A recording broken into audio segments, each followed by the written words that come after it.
Bonjour et merci de nous rejoindre pour ce point d'actualité sur le marché immobilier en Grèce. Et oui, nous allons parler de la Grèce et nous allons le faire tout de suite avec mon expert en plateau. C'est Jürgen Koltz. Jürgen, bonjour. Bonjour Bogdan. Vous allez bien? Très bien, et vous-même? Alors, dans quel état est l'immobilier grec aujourd'hui? Aujourd'hui, si on parle d'Athènes et la ville de Salonique, on peut constater une baisse de prix immobilier de l'ordre de 38 à 40%. Si nous parlons des régions plus touristiques, là aussi, il y avait une baisse qui se chiffre entre 25 et 30% pour la période des dernières 6 ans. On va prendre 2015, on est en 2016, mais sur 2015 pour avoir de la visibilité. Ça, c'est intéressant. On peut dire cette baisse dont j'ai parlé. Est-ce que vous la ressentez encore? Est-ce que le marché grec... Très peu, très voilà. peu. On a on toujours une baisse, stabilisé. mais on a vu, par exemple, l'année passée, qu'il y avait un énorme ralentissement de baisse. Et cette année-ci, on n'avait que 2,1% pour, par exemple, une île comme Mykonos. Très bien. Alors, le gros problème pour les Français, c'est bien sûr le cadastre. Est-ce qu'il y a un cadastre en Grèce? Réponse.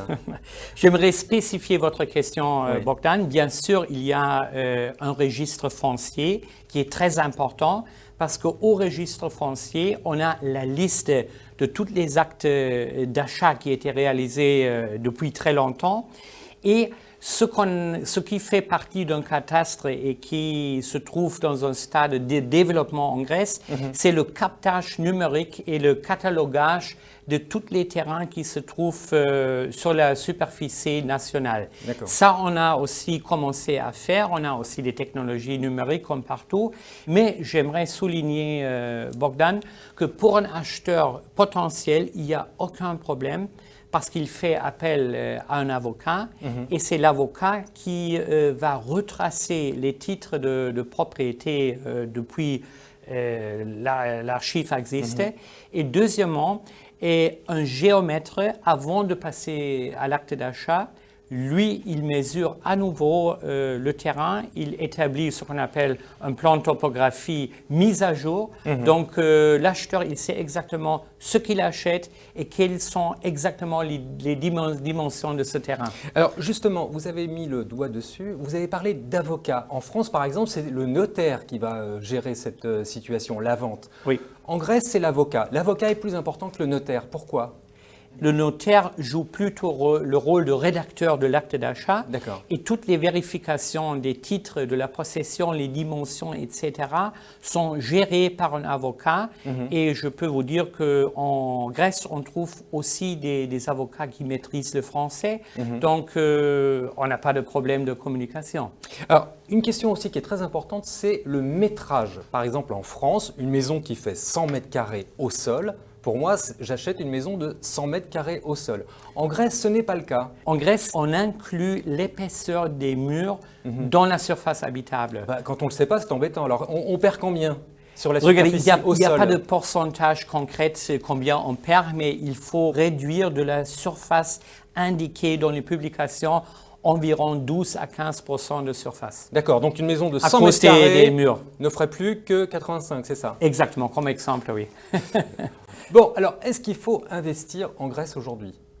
Clairement dans les îles, parce que les îles ont beaucoup d'attractions. Et les îles aussi offrent un rendement de location et une qualité de vie qui, à mon avis, est exceptionnelle. Les îles, ça veut dire quoi? C'est Mykonos, Naxos, Paros, de notre expérience, les îles Cycladiques sont vraiment l'endroit à investir.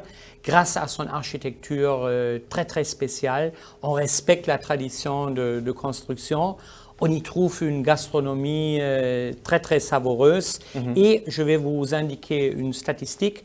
Trivago a fait récemment une recherche et on trouvait parmi les top 10 des îles dans la Méditerranée, il figurait que 7 îles sur 10 étaient des îles grecques. Donc c'est pour moi une preuve que ça vaut la peine. Elles sont desservies par des aéroports, ce qui est le cas de Santorin, ce qui est le cas de Mykonos et de Paros également. Paros, c'est un cas très spécial parce que Paros est une île résidentielle et récemment, on a ouvert un nouvel aéroport qui facilite les vols vers Athènes et à partir d'Athènes pour le reste de l'Europe et même hors d'Europe. Donc Paros est vraiment, en ce qui concerne l'infrastructure, une île qui vaut la peine pour investir. Quels sont les conseils que vous pourriez donner, vous, à des gens qui souhaiteraient investir en Grèce? Il faut s'adresser à un professionnel, un courtier professionnel qui a une licence, qui est agréé et qui peut-être parle aussi français, parce qu'il y en a des agents qui parlent. Très bien, Jürgen, merci beaucoup pour toutes ces explications. Merci à vous aussi.